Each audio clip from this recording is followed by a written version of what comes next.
আর এই মুহূর্তে আমরা সরাসরি নজর রাখবো স্বাস্থ্য ভবনের দিকে। স্বাস্থ্য ভবনের সামনে আশা কর্মীদের বিক্ষোভ, বকেয়া বেতন ভাতা বৃদ্ধির দাবিতে বিক্ষোভ। মুখ্যমন্ত্রী প্রধানমন্ত্রী কেউ পিছিয়ে নেই।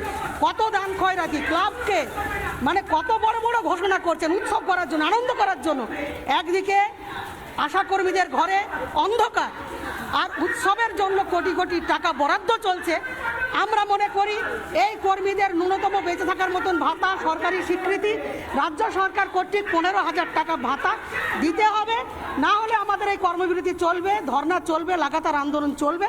আমরা পথ ছাড়বো না। আপনারা কি এখানে আজকে ডেপুটেশন জমা দেবেন? আমরা ডেপুটেশন জমা দেব। আমাদের সঙ্গে আমরা চিঠি দিয়েছি স্বাস্থ্য সচিব নিগম স্যারের কাছে, আমরা মিশন ডিরেক্টরের কাছে চিঠি দিয়েছি, ডিএইচএস স্যারের কাছে আমরা চিঠি দিয়েছি।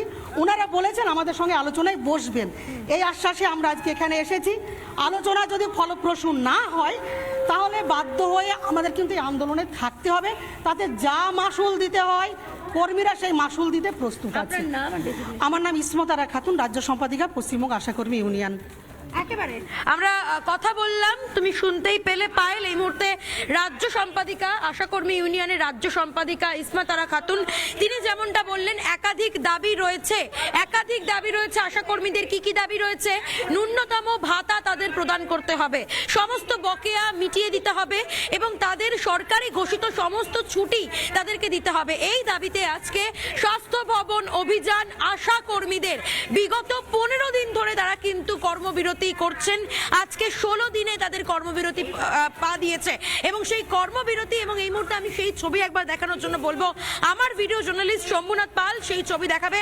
তুমি দেখতেই পাচ্ছ স্বাস্থ্য ভবনের সামনে এই মুহূর্তে আশা কর্মীরা বসে পড়ে তারা বিক্ষোভ দেখাচ্ছেন এবং তাদের একাধিক দাবি রয়েছে। মাতৃত্বকালীন ছুটি থেকে শুরু করে ন্যূনতম যে বকেয়া, সেই বকেয়া তাদেরকে দিতে হবে এবং যে ভাতা, তাদের যে বেতন, সেই বেতনও কিন্তু বৃদ্ধি করতে হবে।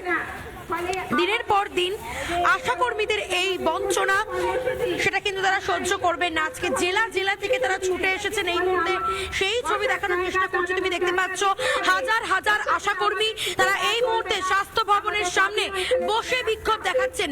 তাদের একাধিক দাবি রয়েছে এবং মূলত যে দাবিগুলোকে তারা সামনে রাখছেন, ন্যূনতম ভাতা বৃদ্ধি, বকেয়া সমস্ত কিছু মিটিয়ে দিতে হবে এবং তারই সঙ্গে বেতন বৃদ্ধি সহ সমস্ত ছুটি, সরকারি ঘোষিত সমস্ত ছুটি তাদেরকে দিতে হবে।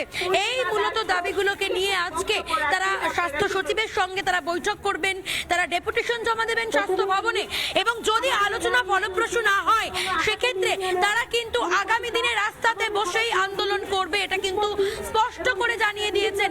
এই মুহূর্তে তুমি দেখতে পাচ্ছ স্বাস্থ্য ভবনের ছবি, হাতে প্ল্যাকার্ড নিয়ে তারা এই মুহূর্তে আন্দোলন করছেন। আমি একটু কথা বলি তাদের সঙ্গে। দিদি কি চাইছেন এই মুহূর্তে? আপনাদের মূলত দাবিগুলো কি? আমাদের দাবি হচ্ছে দীর্ঘ 5 মাসের টাকা বন্ধ আছে। আমরা এই 7 দিন 24 ঘন্টা ডিউটি করি, মাত্র 5,250 টাকা আমাদের এই মাইনে দেয়। আমরা চাইছি আমাদের মাইনে 15,000 টাকা ন্যূনতম বৃদ্ধি করতে হবে আর সরকারি যে সমস্ত ছুটি আছে সমস্ত ছুটি আমাদেরকে দিতে হবে। আমাদের যে বকেয়া আছে সেই সমস্ত বকেয়া একসঙ্গে পূরণ করতে হবে। আমরা রাজ্য যে কর্মচারী স্বীকৃতি চাই, আমরা সমস্ত স্বাস্থ্যকর্মী যে সুবিধা সেগুলো সব। আজকে কি আপনারা ডেপুটেশন জমা দেবেন? আজকে আমরা স্বাস্থ্য ভবনে ডেপুটেশন জমা দিতে এসেছি আর 23শে ডিসেম্বর থেকে আমাদের কর্মসূচি চলছে।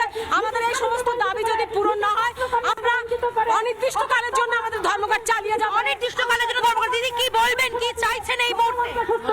আমরা চাইছি যে আমরা স্বীকৃতি চাই, আমরা সরকারি স্বীকৃতি চাই, 15,000 টাকা আমাদের বেতন চাই। একেবারে তারা সরকারি স্বীকৃতি চাইছেন। তুমি দেখতে পাচ্ছ এখানে হাজার হাজার আশাকর্মী তারা বিভিন্ন জায়গা থেকে আজকে এসেছেন। তাদের একাধিক দাবি রয়েছে সরকারের কাছে। কি বলবেন দিদি, কি চাইছেন? সরকারের কাছে কি দাবি রাখবেন? আমরা মাসিক 15,000 টাকা বেতন চাই আর আমরা স্বাস্থ্যকর্মীর মর্যাদা চাই আমরা, আর আমাদের বকেয়া টাকাগুলো যেন আমাদের মিটিয়ে দেওয়া হয়। আর যে আশারা মৃত হয়ে গেছে তাদের পরিবাররা যেন 5 লক্ষ টাকা পায়, এই আমাদের দাবি। আপনাদের তো বহুবার প্রতিশ্রুতি দেওয়া হয়েছিল, কিন্তু আমাদের কোনো প্রতিশ্রুতি পালন করেনি এই সরকার। আমরা 15,000 টাকা অন্তত ন্যূনতম মাসিক বেতন চাই। কি মনে হচ্ছে আজকের বৈঠক ফলপ্রসূ হবে? কি মনে হচ্ছে? দেখা যাক সরকারের টনক নড়ে নাকি না। আজ আমরা 23শে ডিসেম্বর থেকে লাগাতার ধর্মঘট করছি, স্বাস্থ্য পরিষেবা ব্যাহত হচ্ছে। এবার সরকার কি করবে সেটা সরকার জানবে। একেবারে সরকার কি করবে সেটা সরকার জানে। সরকার এর আগেও বিভিন্ন প্রতিশ্রুতি দিয়েছে, কিন্তু সেই প্রতিশ্রুতি এখনো বাস্তবে রূপায়িত হয়নি। আজকে যে কারণে আশা কর্মীদের এইভাবে রাস্তায় বসে পড়ে বিক্ষোভ দেখাতে হচ্ছে, সেই ছবি আরো একবার দেখানোর জন্য বলবো আমার ভিডিও জার্নালিস্ট শম্ভুনাথ পালকে, শম্ভু ছবিগুলো দেখাও। মানুষ আজকে গোটা বাংলার মানুষরা জানুক যে কিভাবে গোটা জায়গায় জায়গায়, এক জায়গায় চাকরি প্রার্থীরা বসে রয়েছে, এক জায়গায় বেকার যুবক যুবতীরা বসে রয়েছে, অন্যদিকে আশা কর্মীরা যারা বিভিন্ন সময় স্বাস্থ্য পরিষেবা দিয়ে আসে, যারা ছাড়া হয়তো স্বাস্থ্য পরিষেবা অনেকটা অচল অবস্থা হবে, সেই জায়গায় দাঁড়িয়ে আশা কর্মীদের আজকে এত বঞ্চনা, এত লাঞ্ছনা সহ্য করতে হচ্ছে দিনের পর দিন। এলিনা, স্বাস্থ্য ভবনের সামনে তাদের একটাই দাবি, বকেয়া বেতন ভাতা বৃদ্ধি তাদের করতেই হবে। অর্থাৎ এই রাজ্যে পথে নেমে প্রতিবাদ ছাড়া আর কোনো উপায় নেই। চাকরি প্রার্থী তাদেরও পথে নামতে হয়, আশা কর্মীরা তারাও তাদের হকের দাবিতে পথে নেমে প্রতিবাদ জানাচ্ছেন, বিক্ষোভ জানাচ্ছেন। নানা ধরনের কন্টেন্ট দেখার জন্য লাইক করুন, শেয়ার করুন আমাদের ফেসবুক পেজ, সাবস্ক্রাইব করুন আমাদের ইউটিউব চ্যানেল। পাশাপাশি অন্যান্য ব্রেকিং নিউজের জন্য অবশ্যই চোখ রাখুন রিপাবলিক বাংলায়।